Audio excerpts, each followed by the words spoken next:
Bonsoir à tous et bienvenue à la une de l'actualité en ce mardi 21 août 2018. À Futuna, une quinzaine de personnes en situation de handicap en formation au centre de secours de Lille.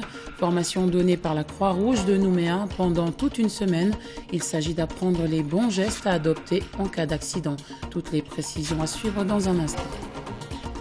Et puis nous nous intéresserons au statut de 1961 qui régit la vie à Wallis et Futuna. Nous verrons surtout les différentes tentatives de modification de ce texte depuis sa mise en place, les motivations et aussi pourquoi cela n'a pas abouti. Le statut de 1961, le foncier justement au centre des préoccupations actuellement avec cette marche organisée par le collectif de défense des îles de Wallis et Futuna, présidé par Petelo Hanissi, que nous recevons ce soir en plateau. Bonsoir Monsieur Hanissi. Je vous retrouve tout à l'heure pour parler plus en détail de cette manifestation prévue pour demain. Et enfin, nous parlerons aussi d'athlétisme. Le comité territorial d'athlétisme continue sa préparation en vue des prochains grands rendez-vous sportifs régional et national. Avec cette semaine, une stage d'initiation aux différents lancers dispensés par Erwan Kassié Tulitao, un athlète calédonien d'origine wallisienne, plusieurs fois médaillé, également entraîneur sur le caillou. Nous ouvrons ce journal à Futuna avec cette formation au premier secours à destination des personnes en situation de handicap. Pour toutes les précisions. Au centre de secours de Futuna, Amala et la Croix-Rouge de Nouméa donnent une formation sur les premiers secours aux personnes en situation de handicap. Objectif, permettre aux personnes handicapées de connaître les bons gestes à adopter en cas d'accident. Pratiquer un massage cardiaque sur une personne adulte ou un bébé, ça s'apprend. Cela fait partie des exercices de cette deuxième journée de formation dispensée dans la grande salle du centre de secours de Futuna, transformée pour l'occasion. Elle s'adresse aux personnes en situation de handicap réparties en petits groupes de 5. Ces derniers sont très intéressés. Je pense que cette formation est très importante et c'est utile pour nous de connaître la méthode à appliquer pour sauver une personne. Par exemple, si je vois une personne qui ne respire plus, je peux lui venir en aide et lui faire un massage cardiaque. La formation a commencé ce lundi 20 août. Elle est menée par la Croix-Rouge de la Nouvelle-Calédonie avec l'aide de la Ligue Handisport et l'antenne locale. Le consulat australien assure son financement par cette démarche. Les agents de la Croix-Rouge ont souhaité montrer que les personnes en situation de handicap sont aussi capables de sauver une vie. Les participants, nous on le sait parce que on le pratique à Nouméa auprès des personnes en situation de handicap, mais ils sont très investis, très impliqués et ils réalisent les gestes de premier secours de manière identique à tout ce qu'on voit dans les autres formations en fait. Et il y a une petite particularité bien entendu, c'est que des fois on utilise des termes un peu techniques. Alors ce qu'on a fait, c'est tout ce qui est technique et tout ce qui est un petit peu complexe, on a adapté la pédagogie en fait. Et quand le mot, on sent bien que les participants ne comprennent pas, il faut prévoir un traducteur, un interpréteur, quelqu'un qui va traduire en futunien. La formation continue toute la semaine pour permettre au deuxième groupe d'y participer. Autre actualité, cette marche organisée, je vous le disais, par le comité de défense des îles de Wallis et Futuna, entre autres pour demain matin. Rassemblement à partir de 8h avant de se diriger vers la préfecture et l'assemblée territoriale. Selon le président du CDIWF, leur objectif est de montrer leur mécontentement, leur désaccord par rapport à certaines décisions prises par les décideurs d'aujourd'hui. Des décisions qui, toujours selon le collectif, ramènent au foncier et par extension au statut de 1961. Et avant d'en parler avec le président du CDIWF, Petelo Hanissi, intéressons-nous à présent à ce statut qui régit les îles de Wallis et Futuna, sujet de débat et de discorde depuis plusieurs décennies. La question de sa révision revient régulièrement sur la table des négociations depuis les années 80 et à chaque fois une question sans réponse concrète de la part des décideurs locaux. Il faudra attendre le 57e anniversaire de ce statut pour que les forces vives du territoire parlent ouvertement, officiellement, d'une éventuelle révision des textes pour une meilleure adaptation. Léon Vaitano. Juillet 1961, les réalités d'hier ne sont peut-être plus celles d'aujourd'hui Ayons confiance en notre jeunesse et à notre avenir. Les discours officiels du 29 juillet 2018 donnent le ton, le statut doit évoluer. Pour la simple et unique raison, il faut rendre à César ce qui est à César. La compétence sur le foncier doit revenir au chef coutumier, conformément à la réalité de la vie de tous les jours. Aujourd'hui, nos ancêtres ont reconnu la cohabitation entre la France et Wallis et Futuna. Il est bien stipulé que le roi et sa chefferie sont les maîtres de la terre et du domaine maritime. La gestion du foncier revient de droit au roi et à sa chefferie. Et ça, c'est une chose qui est vraie depuis la nuit des temps. Sauf que dans le statut de 61, dans son article 40, la terre est gérée par l'Assemblée territoriale, une instance qui est même désignée compétente dans la codification et la définition de la coutume. Le sujet du foncier a été longuement évoqué lors des dernières assises. Les représentants des camps Mauta Makia et Takumasiva étaient présents et tous deux ont dit oui pour une modernisation. La question sur une éventuelle modification a été posée pour la première fois en 1989 lors de la visite de Michel Rocard. Puis en 2000, à travers une commission d'études placée sous l'autorité de l'administrateur supérieur. Et en 2009, les États généraux de l'Outre-mer envisagent de proposer une réforme afin de redéfinir les compétences de l'Assemblée territoriale et pourquoi pas lui attribuer l'exécutif. Mais toutes ces tentatives sont classées sans suite jusqu'à l'arrivée de François Hollande en 2016. Au cœur même de ce palais de l'Assemblée territoriale, je tiens à aborder un autre sujet qui m'apparaît fondamental pour l'avenir de Wallis et Futuna. Le transfert de l'exécutif à l'Assemblée territoriale. Il est primordial de rappeler que la collectivité de Wallis et Futuna est la seule collectivité de France où ce processus n'est pas effectif. Par souci de cohérence, il est désormais temps que l'autorité qui vote le budget et les délibérations les exécute. 2003 aura été pour Wallis et Futuna une année déterminante.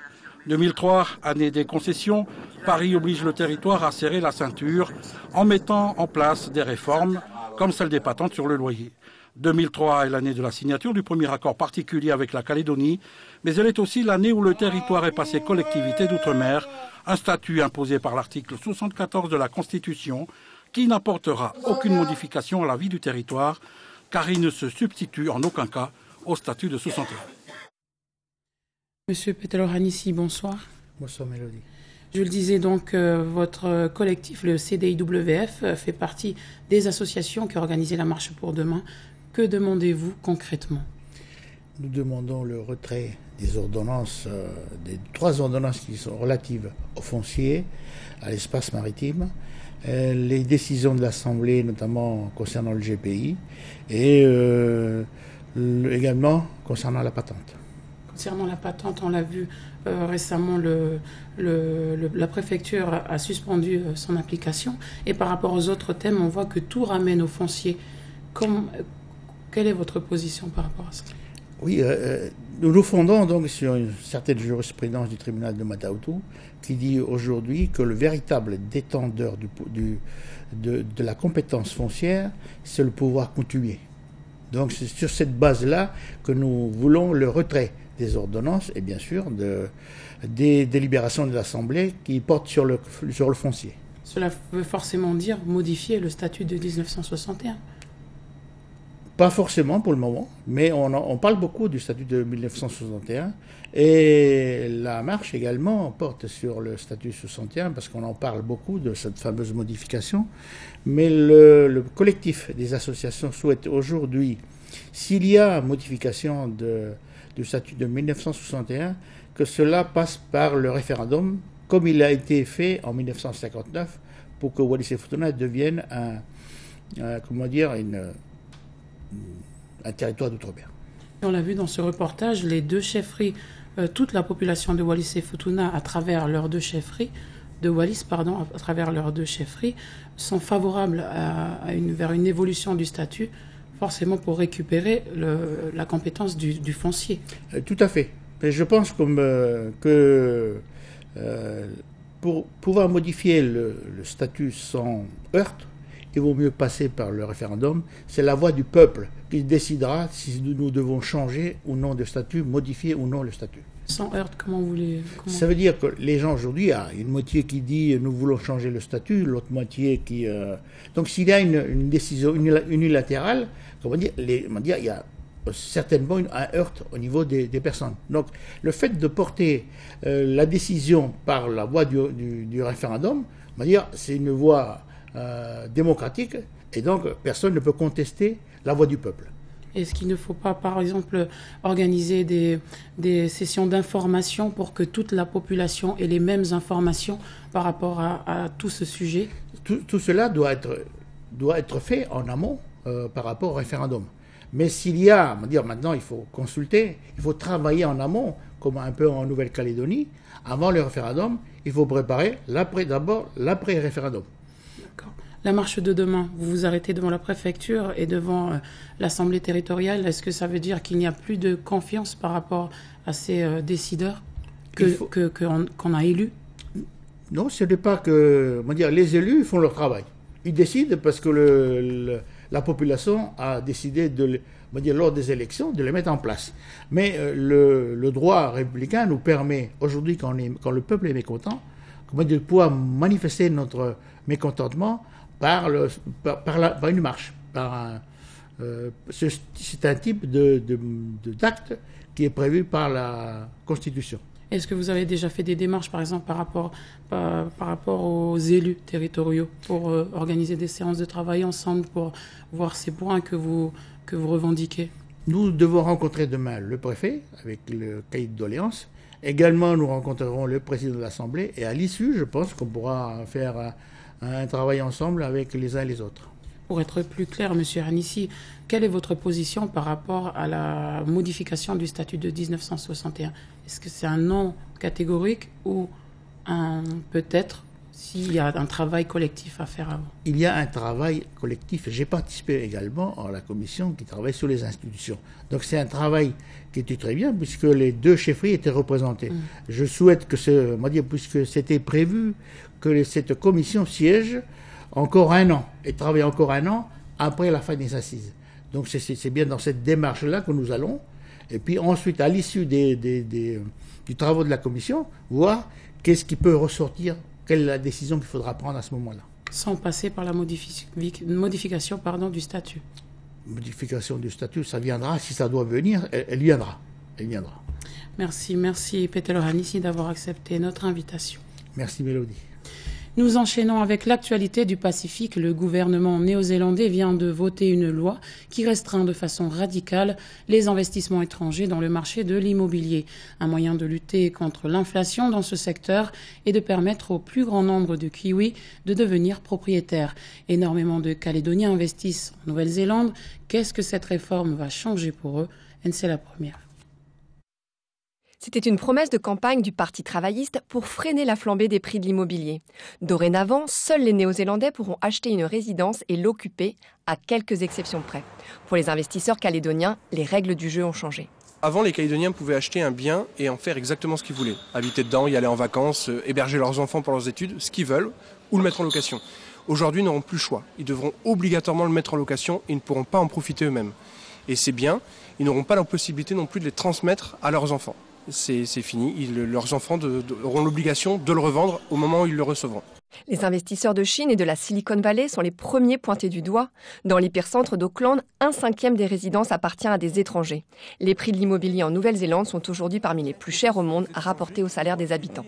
Dans les années 90, pour un peu plus de 100 000 $, on pouvait avoir un F3. Et qu'aujourd'hui, il faut compter 500 000 $, donc 5 fois plus cher, 25 ans plus tard, pour avoir la même chose. Il y a encore quelques années, les taux de rendement étaient de 7 voire 8% pour un bien en Nouvelle-Zélande. Avec l'explosion des prix, ces taux se sont tassés, mais les Calédoniens continuent d'investir hors du Caillou pour des raisons multiples. C'est pas de tout investir à l'étranger, c'est de diversifier votre patrimoine, de vous protéger cet argent que vous avez travaillé toute votre vie pour accumuler. Aujourd'hui, on vend localement aussi. En Nouvelle-Zélande, il y a des lois en fait un peu différentes qu'en France ou en Calédonie en termes de droits de succession, en termes de taxes sur le plus-value, qui sont complètement différents. Diversifier dans une devise aussi, c'est très important. Dans des pays stables et durables, comme la Nouvelle-Zélande ou comme les États-Unis. Cette nouvelle loi ne devrait pas concerner les personnes déjà propriétaires d'un bien, sauf au moment de la revente. Selon une source non officielle, une centaine de Calédoniens achètent une résidence en Nouvelle-Zélande chaque année, mais difficile de les faire témoigner car ils ne déclarent pas tous leurs biens auprès des services fiscaux calédoniens. Allez, direction le stade de Kafika, Mataoutou, où se déroule depuis ce dimanche un stage d'initiation au lancer avec un intérêt particulier pour le marteau, la spécialité d'Erwan Kassié Toulitao. Un athlète multimédaillé, également entraîneur en Nouvelle-Calédonie. Arrivé vendredi dernier au Fénois, c'est lui qui va pendant toute une semaine coacher et suivre non seulement les jeunes athlètes, mais aussi les entraîneurs. Objectif de cette formation demandée par le comité territorial d'athlétisme, approfondir les connaissances techniques afin de préparer au mieux les prochaines échéances, les Jeux de Samoa et les Championnats de France l'année prochaine. Ce matin, une trentaine de personnes a participé à la 3e journée de stage sur la pelouse de Kafika, parmi elles Sophia Huatao et Nicolas Sturgi. Première stable, position dans stable, après on lance. Vas-y, reviens, après tu lances. Difficile de maintenir son équilibre à chaque rotation. Première étape, acquérir les bases du lancer de marteau. À l'aide de pneus, ces athlètes travaillent sur les mouvements, sous l'œil attentif de l'un des plus grands champions dans le Pacifique, Erwan Kassié. Ce dernier prodigue des conseils et pour mieux se faire comprendre, une démonstration s'impose. Comme toutes les bases du lancer, c'est d'avoir un bon feeling avec l'engin. Donc c'est très dur ici de pas montrer sa force parce qu'on sait tous comment on est, on veut montrer devant l'autre comment on est plus fort, on lance plus loin et tout. Mais les bases notamment, c'est le relâchement. Et ça va être relâché dans les lancers et être très coordonné sur le plan technique. Si on a des bons appuis au sol, on a un bon, une bonne approche du terrain, donc on est stable sur les appuis, stable sur ses jambes, on est coordonné comme on le dit depuis tout à l'heure, le lancer vient plus facilement. Si Olé fait partie des stagiaires, cet éducateur sportif se prépare pour passer un diplôme d'État l'année prochaine. La connaissance et la maîtrise des 4 lancers sont essentielles pour la réussite de son examen. Par ailleurs, il est responsable de l'école de l'athlétisme et suivre cette formation lui permet d'enrichir ses techniques auprès des plus jeunes. Surtout beaucoup d'adaptation, vu que les petits ils sont encore en découverte de leur corps et faire aussi beaucoup de motricité avec eux. Et ça me permet aussi de pouvoir initier les petits très tôt aux engins. Parce que c'est le problème qu'on a chez nous. Ils attendent d'arriver au collège pour pouvoir toucher les engins. Alors que moi, je commence à travailler avec eux des petits. Arriver au collège, ils savent déjà à peu près comment faire. Piqûre de rappel des bases ou apprendre de nouvelles techniques pour les entraîneurs, c'est important pour motiver encore plus les jeunes. Parmi tous les lancers, le marteau n'est pas encore le favori sur le territoire. Un des objectifs de cette formation, éveiller de nouveaux talents parmi ces sportifs. Cette année, on a essayé de mettre en avant les lancers, parce que c'est là où on a vraiment un grand point fort. Et à l'avenir, on a comme optique de faire venir d'autres entraîneurs dans d'autres épreuves comme les courses et les sauts. Et toujours dans le but de continuer à motiver nos jeunes à faire de l'athlétisme. Les entraîneurs ont déjà fait un beau boulot. Et là, j'étais plus que surpris de voir l'évolution technique de certains athlètes et ça me plaît beaucoup. La formation se termine ce jeudi avec une compétition des lancers au stade de Kafika, l'occasion d'évaluer les acquis de chacun suite à ce stage d'initiation. Et maintenant, le rappel de l'information principale de cette édition. À Futuna, une quinzaine de personnes en situation de handicap participent depuis ce lundi à une formation dispensée par la Croix-Rouge de Nouméa, formation au premier secours. C'est toute cette semaine au centre de secours de Futuna à Malaé. Objectif, permettre à ces personnes en situation de handicap de réagir vite et surtout d'adopter les bons gestes au bon moment en cas d'accident. Voilà, c'est la fin de ce journal. Merci de l'avoir suivi. Une adresse à retenir, www.wallisfutuna.lapremière.fr. Il y a aussi la page Facebook. Belle nuit à tous et bonsoir.